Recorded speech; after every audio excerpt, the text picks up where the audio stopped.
Effects of masturbation on your brain.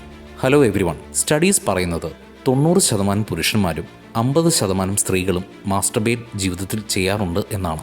പക്ഷേ ഈ ഒരു ഹാബിറ്റ് ഡയറക്റ്റ്ലി നിങ്ങളുടെ ബ്രെയിനെ എത്രത്തോളം ബാധിക്കുമെന്ന് ക്ലിയർലി ഡിസ്കസ് ചെയ്യേണ്ട കാര്യം തന്നെയാണ്. ബിക്കോസ് മാസ്റ്റർബേഷൻ്റെ ഫ്രീക്വൻസി കൂടുന്തോറും നിങ്ങളുടെ ബ്രെയിനിൻ്റെ സ്ട്രക്ചറിന് തന്നെ മാറ്റം വരാൻ തുടങ്ങും എന്നാണ് റിസർച്ച് ടീംസ് പറയുന്നത്. സോ ഇന്നത്തെ വീഡിയോയിൽ ഈ ഒരു ഹാബിറ്റ് എങ്ങനെ നിങ്ങളുടെ ഫിസിക്കൽ ആൻഡ് മെൻ്റൽ ഹെൽത്തിനെ ഇൻഫ്ലുവൻസ് ചെയ്ത് നിങ്ങളുടെ ഹെൽത്ത്, പീസ്, പേഴ്സണൽ ലൈഫിനെയൊക്കെ ഡിസ്റ്റർബ് ചെയ്യാൻ കാരണമാവുന്നു എന്ന് നോക്കാം. നിങ്ങൾ മാസ്റ്റർബേറ്റ് ചെയ്യുമ്പോൾ നിങ്ങളുടെ ബ്രെയിൻ ഏതൊക്കെ പ്രോസസ്സിലൂടെ പോകുന്നുണ്ട് എന്ന് പോയിന്റ് വൈസ് നോക്കാം. Point 1, post masturbation clarity. Masturbate ചെയ്യുന്ന ഒരുപാട് പേര് പറയുന്നൊരു കാര്യമാണ്, അത് ചെയ്താൽ എനിക്ക് ഭയങ്കര സ്ട്രെസ് ഫ്രീ ആയി തോന്നുന്നു, ഒരു പീസ്ഫുൾ സ്റ്റേറ്റ് കിട്ടുന്നു എന്നൊക്കെ. സോ അതിൻ്റെ ബയോളജിക്കൽ റീസൺ ആണിത്. അതായത് മാസ്റ്റർബേറ്റ് ചെയ്യുന്ന ആ സമയത്ത് നിങ്ങളുടെ ബ്രെയിനിലേക്ക് ബ്ലഡ് റഷ് ഉണ്ടാവും. അങ്ങനെ ഉണ്ടാവുമ്പോൾ നിങ്ങളുടെ ബ്രെയിൻ പാർട്ടായ പ്രീ ഫ്രണ്ടൽ കോർട്ടക്സ് ആക്റ്റീവ് സ്റ്റേജിലേക്ക് എത്തും. ഈ ബ്രെയിൻ ഏരിയ ആണ് നാച്ചുറലി നിങ്ങൾ പ്രോബ്ലം സോൾവ് ചെയ്യാൻ, തീരുമാനങ്ങൾ എടുക്കാൻ, കോൺസെൻട്രേറ്റ് ചെയ്യാൻ ഒക്കെ യൂസ് ആവുന്ന ബ്രെയിൻ പാർട്ട് എന്ന് പറയുന്നത്. സോ ആ ഏരിയ ആണ് നിങ്ങൾ മാസ്റ്റർബേറ്റ് ചെയ്യുമ്പോൾ വളരെ ഈസി ആയിട്ട് ഫങ്ഷൻ ആൻഡ് ആക്റ്റീവ് ആവാൻ തുടങ്ങുന്നത്. ഇവിടെ നിങ്ങൾക്ക് തോന്നാം, ഓക്കെ, സോ ഇത് നല്ലൊരു കാര്യമാണല്ലോ എന്നൊക്കെ. പക്ഷേ അല്ല.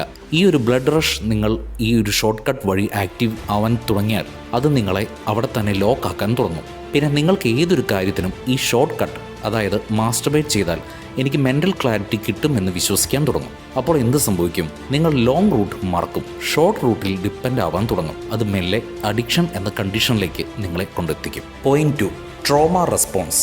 പലർക്കും മാസ്റ്റർബേറ്റ് ചെയ്യാൻ പല കാരണങ്ങളും ഉണ്ടാവും. ബട്ട് ഏറ്റവും ഡേഞ്ചറസ് ആയ ഒരു റീസണാണ് ട്രോമ റെസ്പോൺസ്. ഒരു ട്രോമ മറക്കാൻ വേണ്ടി മാസ്റ്റർബേറ്റ് ചെയ്യുന്ന വ്യക്തി പെട്ടെന്ന് തന്നെ അഡിക്ഷൻ സ്റ്റേജിലേക്ക് എത്തും എന്നാണ് സ്റ്റഡീസ് പ്രൂവ് ചെയ്യുന്നത്. ബിക്കോസ് ഇവിടെ രണ്ട് മെയിൻ ഇഷ്യൂസാണ് ചലഞ്ചിങ് ആയി നിൽക്കുന്നത്. ഒന്ന്, ട്രോമ. ആ വ്യക്തിയുടെ പേഴ്സണൽ എക്സ്പീരിയൻസിലുണ്ടായ ഒരു വലിയ പെയിൻ ആവാം, ലോസ് ആവാം, ആരെങ്കിലും ചതിച്ചതാവാം. ബട്ട് അതൊരു ട്രോമയായി അവരുടെ ഉള്ളിൽ തന്നെ കിടക്കുന്നുണ്ടാവും. രണ്ടാമത്, മാസ്റ്റർബേഷൻ.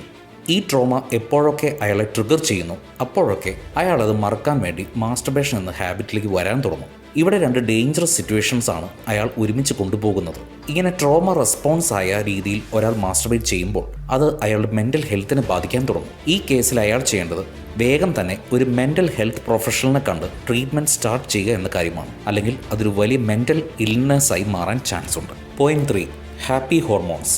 മാസ്റ്റർബേറ്റ് ചെയ്താൽ റിലാക്സ്ഡ് ആവും, ഹാപ്പി ആവും എന്നൊക്കെ ഒരു തോന്നലുണ്ട്. യെസ്, ആവും. But why?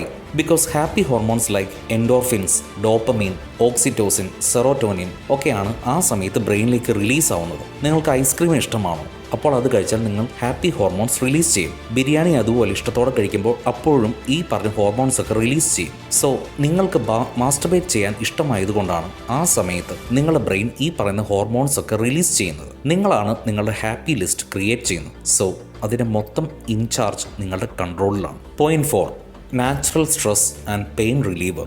സോ ആദ്യം പറഞ്ഞ പോലെ മാസ്റ്റർബേറ്റ് ചെയ്യുന്ന സമയത്ത് പല ഹോർമോൺസും റിലീസാവും. അതിലൊന്നാണ് ഓക്സിറ്റോസിൻ. 2015 ഡോക്ടർ കെസ്റ്റിൻ മൊബോർക്ക് നടത്തിയ റിസർച്ചിൽ ഓക്സിറ്റോസിൻ സ്ട്രെസ് ഹോർമോണായ കോർട്ടിസോണിൻ്റെ ലെവൽ കുറയ്ക്കുമെന്ന് പ്രൂവ് ചെയ്തു. മാത്രമല്ല അത് നിങ്ങളുടെ ബ്ലഡ് പ്രഷറിനെയും ലോ ചെയ്യും എന്ന് അദ്ദേഹം കണ്ടുപിടിച്ചു. സോ അതുകൊണ്ടാണ് മാസ്റ്റർബേറ്റ് ചെയ്ത് കഴിഞ്ഞ ഉടനെ തന്നെ ഒരു calm and relaxed feel experience ആവുന്നത് എന്ന് അദ്ദേഹം പറയുന്നു. ഈ ഒരു റിലാക്സേഷൻ നമ്മൾ നമ്മുടെ മൈൻഡ് സെറ്റിനെ ഷിഫ്റ്റ് ചെയ്താൽ തന്നെ കിട്ടുന്ന ഒന്നാണ്. അതാണ് പലരും ഈ ഒരു അഡിക്റ്റീവ് ബിഹേവിയർ വഴി നേടാൻ നോക്കുന്നത്. എൻഡോർഫിൻസ് പെയിൻ റിലീവർ ആണ്. അത് മൈഗ്രെയിൻ, ഹെഡ് ഏക്സ് അങ്ങനെയുള്ള പെയിൻസ് ഒക്കെ മാറ്റുന്ന നാച്ചുറൽ ഹോർമോണാണ്. ആൻഡ് അതേ ഹോർമോൺ തന്നെയാണ് മാസ്റ്റർബേഷൻ ചെയ്യുമ്പോഴും റിലീസ് ആവുന്നത്. ആ ഒരു പെയിൻ റിലീവിംഗ് ഫംഗ്ഷൻ കാരണം തന്നെയാണ് നിങ്ങൾക്ക് അപ്പോൾ ഒരു ഇൻസ്റ്റന്റ് റിലീഫ് കിട്ടുന്നത്. പക്ഷേ അതൊരു ഡേഞ്ചറസ് ആയ ടെമ്പററി ആയ ആശ്വാസം മാത്രമാണ്. ശരിക്കുമുള്ള സ്ട്രെസ് ആൻഡ് പെയിൻ അപ്പോഴും നിങ്ങളുടെ ഉള്ളിൽ തന്നെ ഉണ്ടെന്ന് ഓർക്കണം. Point 5, it can be addictive. Masturbation ചെയ്യുന്തോറും നിങ്ങളുടെ ബ്രെയിനിൽ ഡോപ്പമീൻ ഓവർലോഡ് ആവാൻ തുടങ്ങും. ആ ഒരു പ്ലഷർ ഫീൽ നിങ്ങളെ ഒരു അഡിക്റ്റീവ് ബിഹേവിയർ വഴി ലോഡ് ആവാൻ തുടങ്ങും. പിന്നെ നിങ്ങൾ മാസ്റ്റർബേഷനെ വെറും പ്ലഷറായി, ഒരു ഈസി ഫണ്ണായി, പെട്ടെന്ന് ടെൻഷൻ മറക്കാനുള്ള ഒരു വഴിയായി, സമാധാനം കിട്ടാൻ വേണ്ടി ചെയ്യുന്ന ഒന്നായി കാണാൻ തുടങ്ങും. സ്വയം കൺവിൻസ് ചെയ്യാൻ തുടങ്ങും. പിന്നെ നിങ്ങളുടെ മൈൻഡായിരിക്കും നിങ്ങളുടെ ബോഡിയെ കൺട്രോൾ ചെയ്യാൻ തുടങ്ങുന്നത്. കാരണം നിങ്ങളുടെ ബ്രെയിൻ ആ രീതിയിൽ ആയിരിക്കും പിന്നെ റീവയർ ആവുന്നത്. അങ്ങനെ അതൊരു അഡിക്ഷൻ സ്റ്റേജിലേക്ക് നിങ്ങളെ എത്തിക്കും. ഇതിൽ പലതും നിങ്ങൾ എപ്പോഴും കേൾക്കുന്ന കാര്യങ്ങൾ തന്നെയായിരിക്കും. പക്ഷേ യഥാർത്ഥ കാര്യങ്ങൾ കേൾക്കുന്നതിലല്ല. ഇതെല്ലാം എൻ്റെ ബ്രെയിൻ സിസ്റ്റമിൽ ഇൻഫ്ലുവൻസ് ചെയ്യുന്നുണ്ടോ? ഉണ്ടെങ്കിൽ അത് മാറ്റാൻ ഞാൻ എന്തൊക്കെ സ്റ്റെപ്സ് എടുക്കുന്നുണ്ട്? ബട്ട് ചിലർക്ക് അപ്പോഴും ഈ ഒരു ഹാബിറ്റ് എങ്ങനെ അവരുടെ ജീവിതത്തിൽ നിന്ന് മാറ്റിയെടുക്കണം എന്ന് അറിയുന്നുണ്ടാവില്ല. അവർക്ക് വേണ്ടി തന്നെയാണ് ഞങ്ങൾ സുപ്പീരിയർ മെൻ ബിൽഡിംഗ് എന്ന കമ്മ്യൂണിറ്റി ബിൽഡ് ചെയ്തിരിക്കുന്നത്. ഞങ്ങളുടെ സ്പെഷ്യലൈസ്ഡ് മെൻറ്റേഴ്സ് നിങ്ങളുടെ കൂടെ പേഴ്സണലി 1-to-1 എന്ന പോലെ 90 ഡേയ്സ് 90 ദിവസം നിങ്ങളുടെ കൂടെ ഉണ്ടാവും. പലതരത്തിലുള്ള സെൽഫ് ഡെവലപ്മെൻറ്റ് സ്ട്രാറ്റജീസ് അവർ നിങ്ങൾക്ക് വേണ്ടി ഡെവലപ്പ് ചെയ്തു തരും. Motivation, support, guidance, therapies, activities, അങ്ങനെ പലതും അവർ നിങ്ങളുടെ പേഴ്സണൽ ഇഷ്യൂ മനസ്സിലാക്കി നിങ്ങൾക്ക് വേണ്ടി ഡിസൈൻ ചെയ്ത് തരും. നിങ്ങൾക്കൊരു പുതിയ മൈൻഡ് സെറ്റ് ഡെവലപ്പ് ചെയ്യണം, ഹാബിറ്റ്സ് റീസ്ട്രക്ചർ ചെയ്യണം, കോൺഫിഡൻ്റ് ആവണം, ടോട്ടലി ഒരു പുതിയ ഹെൽത്തിയായി കാഴ്ചപ്പാട് സൃഷ്ടിക്കണം എന്നാണെങ്കിൽ we are there for you. Contact us.